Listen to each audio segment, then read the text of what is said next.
Hello, good morning, good noon, good afternoon, good evening, wherever you are. My name is Icy Fashol. I am a former full-time worker sa Kingdom, or should they say ex-worker from the Kingdom. So, the reason why, ako video karon kasi, I just wanna give my statement also, no? Kasi parang sobra na kaayo ba?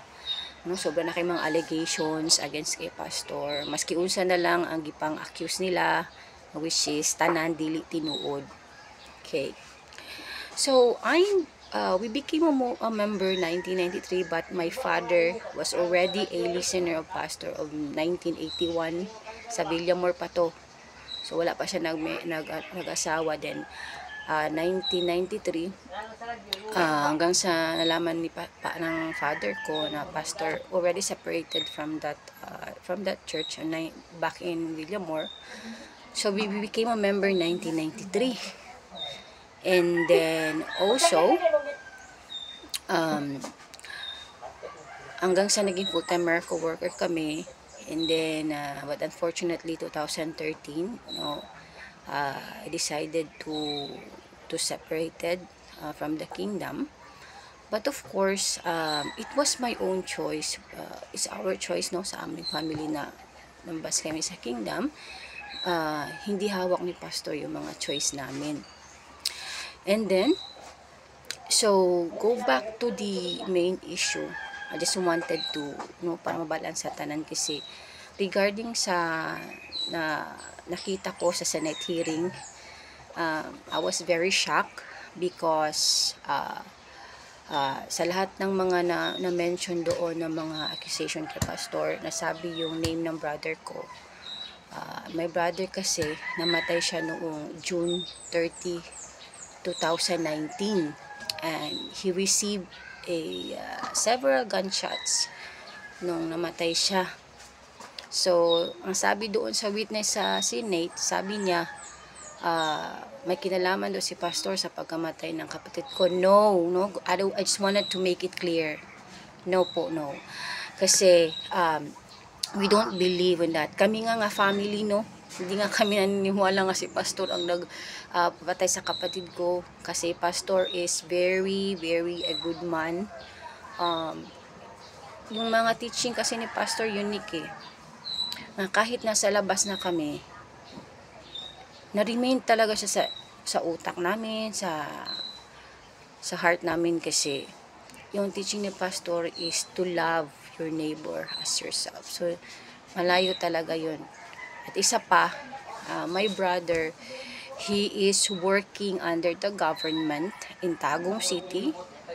You can check their provincial capital, yun yung name doon sa Tagum City. So, since na lumabas siya, in the middle data 2009 or 2010, so hanggang sa yung namatay siya, so it's gonna be 9 or 10 years na siya doon. So, can you imagine, ha? Tapos, grabe yung inosenteng tao pa ang inyong hanggi pasangin na, nagpataka lang yun mo. No? Me and together with my family, no? After my brother died, we just keep silent because we don't have any evidence, we don't have concrete evidence na kung kinsa gyud nagpatay sa akong manghod. Okay? But regarding with this investigation, we clearly see that it's all about personal grudge. Kasi regarding pa naman sa several gunshots na receive ng kapatid ko, wala talaga silang plano na buhayin siya. So, it was very actually sa family ko, ayaw na namin talaga sanang pag-usapan, pero kayo gawa-gawa kayo ng storya dyan sa Senate, nag-witness kayo, gawa-gawa nyo lang, hindi nga namin alam, siya nga kami ng family namin kasi mention nyo pa yung pangalan brother. The name of my brother pala is Raymond Fashol, so I'm his sister, I'm the eldest. And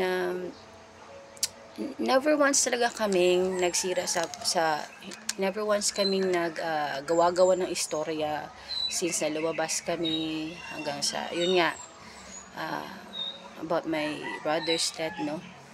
Hindi kami gumagawa ng istorya nga regarding kay pastor, and then nakinalaman siya. No, no, no. No talaga. Because we don't believe, no, we don't believe. We don't believe na may kinalaman si pastor. Pastor was, I believe he was innocent. And even those accusations na sinasabi nyo dyan, puro talaga kayo sinungaling. I've been a former ACQ scholar. Pastor also, pinaaral niya ako. I am proudly saying na I am a graduate. A pioneering graduate of Jose Maria College 2007. And throughout the years, no, imagine since grade 1 pa ako sa Kingdom noon. And I can see all with my naked eyes, nakikita ko yung kabutihan ni pastor sa amin. And ni minsan wala akong nakita na hindi maganda. Lahat magandang ginagawa ni pastor. Lahat ng full-time worker, mga Kingdom, concern si pastor doon. Kaya nga nakikita niyo yung Kingdom ngayon masyadong ng mga lago. Kasi pastor was concerned with his members and full-time workers. And also, kayong mga nag-accuse kay pastor, saan ba kayo nung nagsisimula pa ang Kingdom? Ngayon lang kayo, di ba, nagsira na masyado ng progress yung Kingdom. So ito lang, just my statement lang talaga na we don't believe, no. Me and our family, Fashol family, we don't believe na si pastor yung inaakusan nyo na pumatay sa kapatid ko. No, we don't believe on that. So again, it's so so impossible kasi again, how many years na my brother stayed, no, outside the Kingdom. Kasi pag the moment na we go out from that Kingdom gate, wala nang pakialam si pastor sa amin kasi we made our own decisions and nalumbas kami. So wala na siya talagang sa amin, hold pag nasa labas na kami. So we just live on our own lives, ordinary lives lang, ganun. Then it's just so happy lang talaga na o sa Bisaya pa, dadto lang talaga tiya lang taman ako igsuon ba. Doon lang talaga siya, hanggang doon lang talaga siya, June 30, 2019. So we cannot, hindi natin hawak yung buhay natin. And and also if my father also can give a statement, we also the same, no, same lang sabihin natin, we don't believe na si pastor yung inaakusan, no. I'm sorry to disappoint you, but we don't believe, no. Kami na nga family, hindi kami naniniwala. Ayaw mo pagbuot-buot, no.